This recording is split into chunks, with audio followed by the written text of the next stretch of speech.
How's it going, people? Salmon Slappy here, and this is just a little quick update, honestly. Yesterday, Jagex themselves updated the front page on their website, and they're talking about the Slayer helm, and they're also talking about reinventing the Squeal. Honestly, I don't think I actually heard anything about reinventing the Squeal. I don't know about you lot, but the Slayer helmet and social update, good times. So, we'll start off with the Squeal then. So what is actually happening? Well, apparently the Squeal of Fortune is going to be undergoing a major facelift. Basically, they're going to be kind of removing it. In a few weeks' time, it's going to get a complete graphical rework, and it's going to change how it actually works, and it'll be called Treasure Hunter. So basically, Treasure Hunter, like Squeal of Fortune, every day you'll have the opportunity to win randomly selected prizes. From reading through this, instead of getting spins on the Squeal of Fortune, you'll be receiving keys. And you use these keys to open certain chests, and each of which will hold a prize. Apparently the prizes and the rarities will be similar to how the Squeal of Fortune is, but they've tweaked it so it'll be more relevant to your character's skill levels. So hopefully you'll keep more of what you win, apparently. It's going to have a brand new interface, one designed with central themes and with the spirit of Runescape in mind. Any spins you have when this is launched will be automatically converted into keys for Treasure Hunter. So yeah, that is that. They reinvented the Squeal, they're getting rid of it, probably just because the Squeal of Fortune has an incredibly bad name, and they're changing it into Treasure Hunter. But we'll see how good that is, because honestly the Squeal of Fortune is kind of cack as well. Let's be honest. The only reason people do Squeal of Fortune is because it gives you free money. So there we go. Just adding more and more money into the game. It's stupid. Should just straight up delete it. But no, can't do that. Anyway, moving on to the Slayer helm and the social Slayer update. So here we go. The Slayer Reward Store is now accessible to all Slayers and is packed with new rewards. Oosh! Stat boosts and new teleportation options for the full Slayer helmet, ways for social Slayers to share teleports and protective gear, and a new pet. Yay! So, yeah, in a nutshell, the Slayer Reward Store, first up, you no longer need to have completed smoke and kills in order to actually earn yourself some Slayer points, or even access the Slayer Reward Store. So that's kind of nice because you do need a fair amount of stats and knock out quite a few quests before you can get the smoke and kills. So that I do kind of like. Every Slayer now has access to the useful items and assignment management options available there, purchasable with points earned with each assignment completed. So same as before, they've just changed the requirements to actually access. Smoke and kills, however, is still required for some of the store's best rewards though. So you'll unlock the kind of like a basic model, I guess is the best way to put it, of the Slayer Reward Store, so buy-in deaths and whatnot. And if you've completed smoke and kills, it unlocks the kind of advanced shop, is the best way to look at it. And with that, you'll be able to upgrade your Slayer helm as long as you've got smoke and kills complete. Additionally, until you've completed smoke and kills, you will only receive half the full amount of Slayer points per assignment. So all in all, smoke and kills is still worth doing, but you can get away without it if you're not interested in Slayer points. The Slayer helm, though, is going through a bit of an overhaul. Basically, the Slayer helm is an essential kit for all serious players, as it combines kind of like the damage boost from 3 separate areas, as well as many other things. So firstly, its base stats are going to be increased. It now has an armor rating and life points equivalent to an all-style level 10 item. Its 12.5% damage and accuracy boost against your current assigned target still remains though. There are also 3 new options to upgrade it though. Unlockable through the Slayer Reward Store. Each upgrade tier boosts the helm's stats, bringing it in line with a level 30 helm, a level 50 helm, and a level 70 helm, as well as boosting its damage and accuracy bonus each time, up to a total of 14% at the level 70 version. Additionally, the number of summoning scrolls that an enchanted Slayer helm can hold has also been increased with each tier, up to a total of 500 scrolls being held at level 70. Each tier must be unlocked consecutively, and has a defense level requirement appropriate to its stats. What that means is basically you'll make your basic Slayer helm. Fair enough, everyone knows how to do that, job done. Then if you wanted to upgrade it to level 70 for example, you'd first have to upgrade to 30, then 50, then 70. You literally have to go through the stages of upgrade. You can't just go level 10 straight to 70, job done. So yeah, takes a bit of work depending on what the requirements are for it anyway. Those of you with level 60 crafting can also unlock the ability to fuse rings of slaying as well as ferocious rings into your Slayer helmet, or its upgraded versions, which basically grants your Slayer helm the teleportation abilities of the rings. So there we go. And additionally, once your rings have kind of been used up, you can fuse more into it, replenishing your charges up to a total of 40 from rings of slaying and 30 from ferocious rings. So all in all, very, very, very nice. Let's be honest, saves you from cluttering your inventory with multiple rings if you're constantly doing slaying. On top of that, you can store a massive amount of teleports compared to using the rings. So yeah, awesome little update. Quite liking that. Moving on, you have Social Slayer. There are some new rewards for Social Slayers too. Pairing up with a buddy on a Slayer trip can earn you some co-op points. And apparently these co-op points are going to be more beneficial and rewarding than ever. So with this, you can now unlock the ability to share teleports from the Ring of Slaying as well as the Ferocious Ring. You can use one of these teleports while you're in a Social Slayer group, and your partner will be prompted with the option to follow you through teleport. There's also the ability to share the benefits of protective Slayer gear, meaning only one of you has to carry this essential kit. Note that your partner must meet any skill requirements of the equipment before they can actually benefit from it though. You can also use your co-op points on recharges of Rings of Slaying or Ferocious Rings or your fused Slayer helmets. So, co-op is actually kind of handy. It saves you from having to make more and more rings to refill your helmet. Kind of nice. And also you do have the new pet, which is going to be a Ganodermic Runt. So there we go. That is the Social Slayer update. Into other news though, Burden of Beast World event has now officially ended. Armadil was victorious. Claim your remaining rewards from the faction quartermasters and speak to Gout Bones at Bandos Tower to replay the event's cutscenes. If you've missed the armor, it can be obtained as rare drops from minions of Armadil and Bandos within the God Wars dungeon. The combat abilities can be claimed as rare drops from Kriara and General Grado. Well, if it's anything like the Saradomin and Zamrock versions, you can get it from the basic minions in rare drops, but you can also get it in the boss room itself, and it seems to have a bit of a higher drop rate from what I've seen, because that's where I got my Zamrock stuff from. So yeah, if you've missed it and you want the armor, I'd highly recommend going into the boss room. On top of that, whilst you're in the boss room, you can get the actual skills as rare drops from the bosses too. Why not? You may as well just go in the boss room, no? Additionally, the skill Snapshot, I'm pretty sure that's a ranged ability, has had its damage updated. The first shot will now deal 100 to 120% weapon damage, which has been increased from 33 to 100%. And additionally, the second shot will deal 100 to 210%, which has been increased from 33 to 100%. So all in all, if my brain was working, I'd be able to tell you how much that is in actual damage boost, but it's something along the lines of 100%. Anywhere between 100 and 200%, because the base damage is monstrously higher. So there we go, that's that.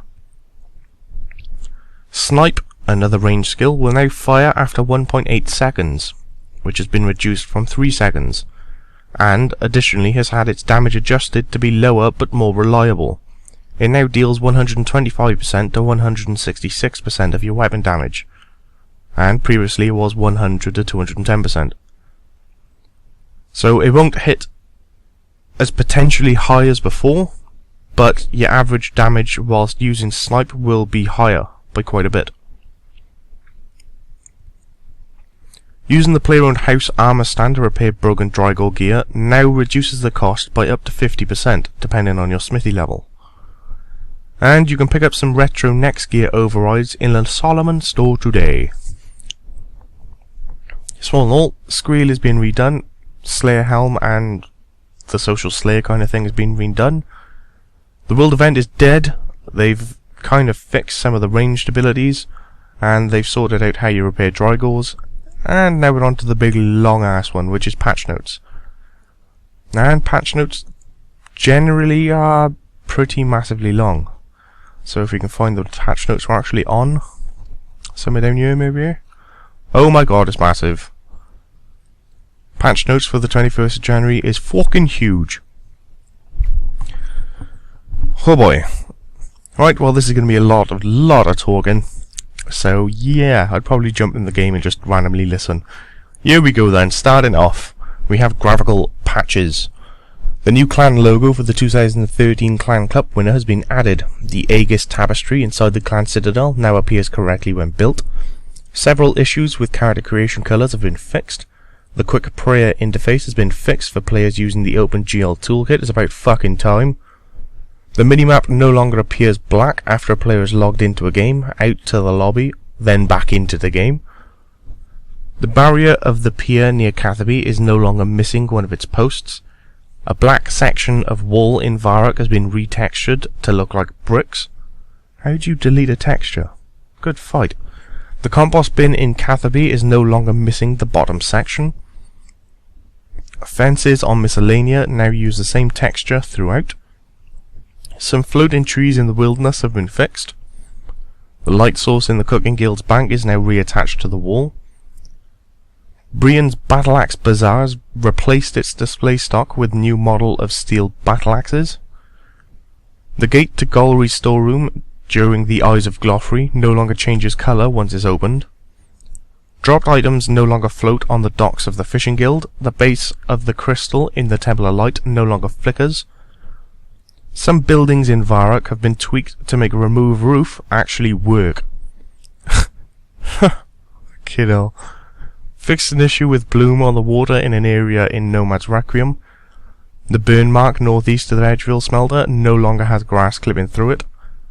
The dwarf multi-cannon next to Dondakan has been updated to use the new model. The symbols and their interfaces in the Goblin Mine Maze have been updated. Players can no longer see through the underside of the broken bridge near the observatory.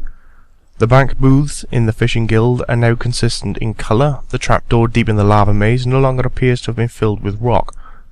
Players' feet will no longer sink into the upper floor of the western wall of Varrock. Some glitch shadows near the stepping stone section at the Werewolf Agility course have been fixed. Some flicking issues on the crate during Love Story have been fixed. A black triangle has been removed from some water inside Salt of the Wound Cave. Some lighting issues in the area north of Faldor have been fixed. The animations used for the Sonic Wave ability has been fixed. A floating block in the Chemist's house in Rimington has been removed. Veldaban no longer falls through his chair when he takes a drink during Forgiveness of a Chaos Dwarf. The rope texture on net hunter traps have been updated. Trees grown in the farming patch in Lumbridge no longer stretch when fully grown. Some floating windows in Lumbridge have been fixed. Some bright green textures used on buildings in Berthorpe have been fixed. Travelling to and from Dagonath Isle, or Dragontooth I should say, is now much smoother visually. Oh, right, so that's graphical done. So basically, they'd gone done fucked up, and they fixed loads of it. So there we go. Some of that. Never mind. Let's just carry it. Let's go past the patch notes. Skills, distractions, and diversions, as well as mini games. So where are we? Bonus XP from costumes now stacks with other bonus XP when training prayer on a player-owned house altar. Chronicle fragment spawns have been altered to prevent more chronicles than intended being gathered. Arctic pine logs now show XP on the MakeX interface. Clicking on a key door after killing all monsters in a dungeoneering room no longer triggers a message that the door will not be unlocked until all guardians have been slain. Players can no longer take followers within Tears of Guthix. Some blocking to an area outside of castle walls that was acting as if it was part of the minigame has been removed. A typo on the interface that appears before starting the helping hand random event. Hang on. There we go. Right, where was we? I'm lost. Alright, typo interface that appears before starting the helping hand random event inside a player-owned port has been fixed. The spelling of cherrywood has been made consistent across player-owned ports. The chef and biologist have been trained in the art of spice gathering and will now retrieve more when exploring the Wushango Isles. Corrected the spelling of the ship name Chinchomba. The captain's log once again defaults to the ship's status page when opened. The minigames tracker has been added to include list skills recently added for starting player-owned ports. Moving on to quests and achievements. Wendy and her cat have been added back to the caravan near Draenor, an issue where players were unable to progress past the point where Ozan asks to follow or stalk Clum in the Stolen Hearts has been fixed. Avoid Dance and Avoid Stairs Back now list the correct quest points. The requirements for While Gothic Sleeps now correctly reflect the completion state of the additional quest needed for the full reward. A spelling error on the Birthright of Dwarves quest has been corrected. The water tank in Elemental Workshop 2 now works as intended. The Orb Full achievement no longer lists a defense requirement. Right then, moving on to miscellaneous. Oh, quite a few here as well. Right then, the Disruption Shield now works as intended. The Clan Cup winners plaque has been updated with the 2013 winners. Players attempting to set the minimum combat level for an instant boss fight to higher than their own combat level will now be prompted if they want to change it. A bug where some players could not be invited to a co-op Slayer task has been fixed.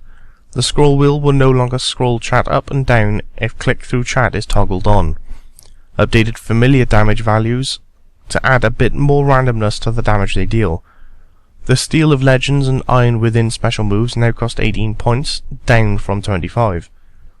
Familiar special moves now function correctly when used from an action bar slot. The Escape key now cancels ability targeting mode. The confirmation screen has been added to the Hardy Paws and Skull Boots when selecting which type of bonus XP to gain. It is no longer possible to spawn two of the same Legioness at the same time. Signs of Respite now consistently add the correct amount of minutes to the gravestone timer. Issues with the camera experienced when climbing the shortcut in the northeast corner of the Gnome's stronghold have been resolved. Fragment and Ascension bolts have been removed from the range skill guide. Broodoo victims are now aggressive and will retaliate when attacked. A couple of tiles that were forcing the player to walk north in Alcarad have been fixed. Some camera issues occurring when entering the Grotworm Cave has been fixed. Several force walk tiles near Maggie's caravan north of Draenor has been removed. Blocking has been added to the turrets around Lumbridge Castle. Blocking has been added to the tree in Karamja Jungle. Blocking's been removed from the landscape near the Poison Waste. Blocking's been added to the rocks around the waterfall in the Abertile Agility course. It is no longer possible to walk through a wall positioned on a cliff's edge in Asgarnia. Dragonstone Ammies are now fully titled as Dragonstone Amulets. Good fight. Some trees in Mauritania have been given chop options. Capitalization in the Tetsu's plate legs examine info have been tweaked. Blocking's been added to the area along the edge of Lumbridge Crater. The examine option on a pillar that marks the Tazar City Plaza's bank area has been fixed. The information for throwing knives in the smithing skill guide has been updated for consistency. It is no longer possible to walk inside the furnace in Edgeville. Nice, I want to do that. Text no longer gets cut off in the dialog box when using the teleport option on Gothixian High Druid. Using an energy rift in Dungeoneering no longer disables hotkeys. Spells no longer disappear from the spellbook in Dungeoneering when opening the interface for Dungeoneering keys. Good fight. The description of the Super Gothic's Rest Potion displayed inside the Megax interface has been simplified. The Rockskin Prayer no longer gives the effects of Steel Skin at level 15 Prayer. The ability book now highlights spells that are charged to runic staves. And moving on to the ninja fix. Abyssal Demons will no longer teleport as often. Players can now right-click offer their bones at a player-owned altar. Cooking Gauntlets will now add to the Complete So Chef outfit boost if you own the So Chef mitts. Ensure that the Cooking Gauntlet boost is applied to the So Chef mitts if the player currently owns the gauntlets. When equipped, the Goldsmith Gauntlets will now benefit from the Blacksmith's XP outfit if you've unlocked the Blacksmith Gloves previously. The previous week's Queen Black Dragon camera change has been reverted as it didn't act as desired on all screen resolutions. The door leading to Port Phasmatis Furnace has been removed for convenience. Wizard Phoenix in the room span now has a convenient buy runes option, and a warning message has been added when deleting friends. So there we go. Patch notes are fucking massive. So there we go, you got the Slayer update, and all of this nonsense. Jesus Christ, loads of it. So yeah, Slayer update as well as the fixes to the range abilities. The world event is now deaded. You have a bollock ton of patch notes, and they're changing the Squeal of Fortune into Treasure Hunt. So there we go. So that's what's going on in RuneScape, people. You've now been informed. So until next time, I will catch you all later. Have a good one.